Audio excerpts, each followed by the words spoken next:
Everyone, this is Princess Kingdom, and we are here for Avatar: The Legend of Korra, third season finally.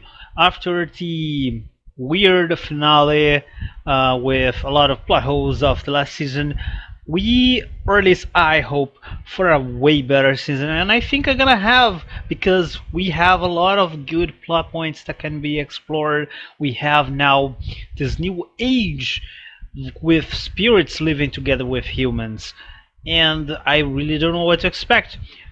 I mean, a new villain, of course, because now each season we have a new villain. So, outside that, let's see how everyone is living with spirits together. So, Book 3, Change, Chapter 1. So now, just 2 weeks. Okay? What he can do? Whoop. Yep, BUMI died. Wait, what? What? How? Yeah? What? Okay. So, like, with spirits now. What? It has to be something with all the spirits living together, right? Cool redesign. Wait, what?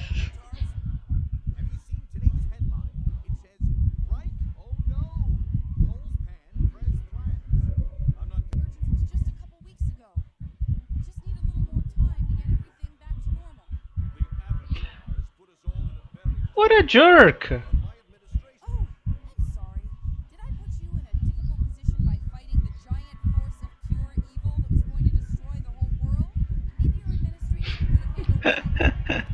Okay, that was first episode of the third season. Wow. This book, Change, is a really good name for him. Like, okay, so it seems we're gonna have two major points in this season. One is going to be the change that are occurring in the whole planet, specifically because of the spirits, like the vines, whatever, like the airbending stuff. It looks like for me, it is something to do with the spirits. Maybe something. I don't know if unconsciously. I don't know how to say that. I don't know if something that some spirits or some group of spirits are doing purposely, or is just like happening without like anyone noticing that. But because so far we only see two people gaining powers, which is airbending. Like one is a descendant, and one we don't know, but let's assume that he's not. Because I still have my theory that a lot of airbenders survive. Because come on, we see that in Korra in last season, yeah, I think it was, that a lot of air bison survive. That people are like if they are managed to survive without Fire Nations knowing for more than 1 century. I mean, almost more than 2 centuries, because I mean, I don't know for sure, but like at least most more than 1 century without the Fire Nation know it. Of course, airbenders could survive.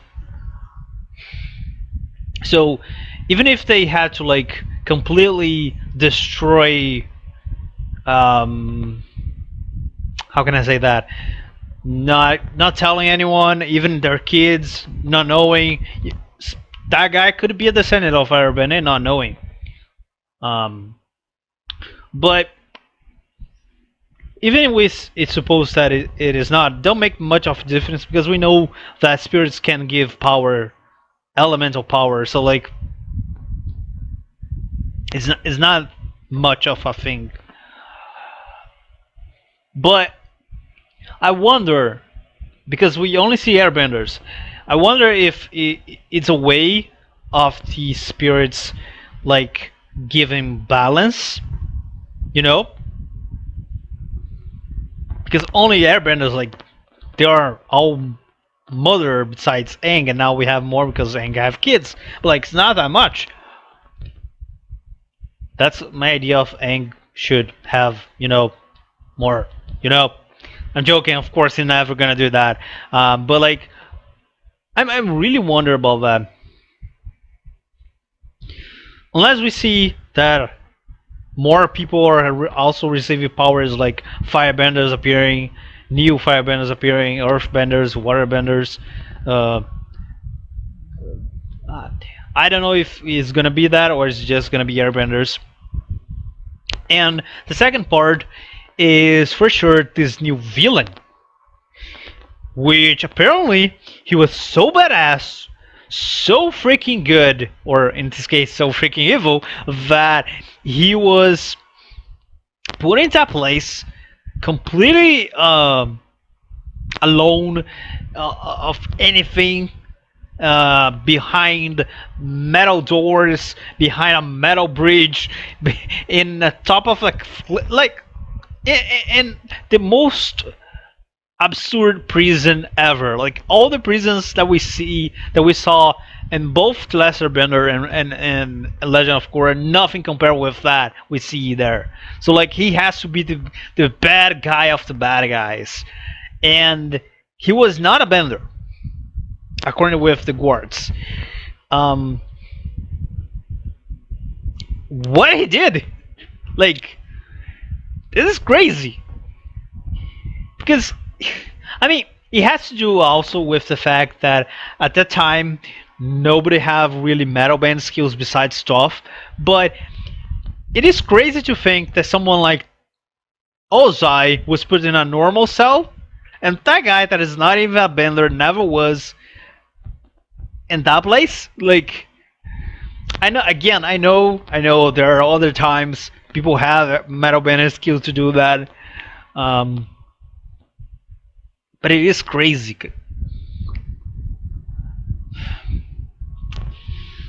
Also,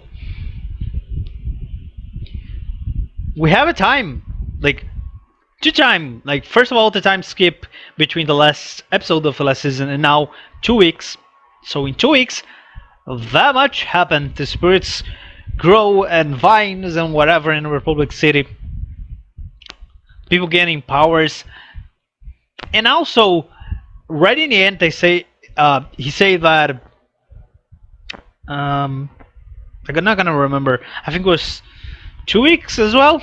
Um, the next guard, the change of the guard, right? Of the White Lotus gonna come. That means that he probably gonna go unnoticed for all this time. Now the question is how many episodes gonna be there? Could it be the next one already, or could it be like right near the end of the season? Again, I don't think it's gonna be that much time, but I don't know. Maybe not gonna. Maybe gonna be the next episode. I don't know. Um, what is his plan? I don't know. What is his name? I don't know if they probably talk, but sorry, I'm gonna go back and watch. So, uh, and he also talk about a story about an airbender that passed his last times like floating or something. Um, and from the timeline, it could be Kyoshi, right? Kyoshi lived something like almost 400 years. So it should be in her time, right? I'm trying to remember how much time passed between The Legend of Korra and The Lesser Bender. 50 years, something like that? 60? And then 100 years for Roku's time. And then 400 years with Kyoshi at total. So yeah, it should be in Kyoshi time. How much crazy thing happens with Kyoshi? Like, really? Also talking about the whole link with the past avatars that Korra kind of is responsible for breaking it. I'm really imagining the next Avatar talking with her. Like, it would be really fun. She trying to explain. Yeah, you know about that. Um. Oh my gosh. So the question is, they gonna go back with this or not?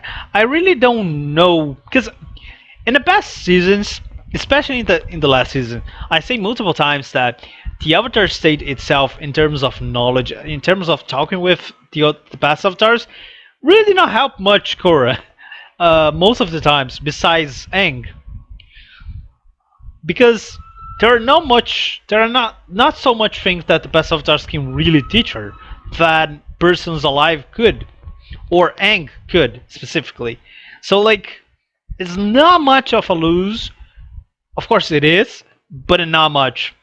And I'm not gonna even talk about power because yeah, she is already more powerful. So I gonna try forget what that season did of wrong. So much things, but I'm really thinking the possibility.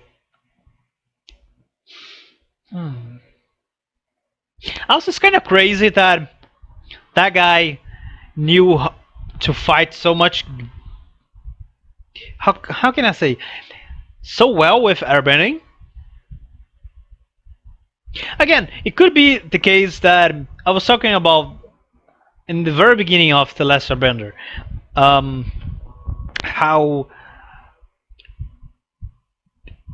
the bending are based on martial arts. So if you're really good in a martial art, you could be and learn and you receive the power.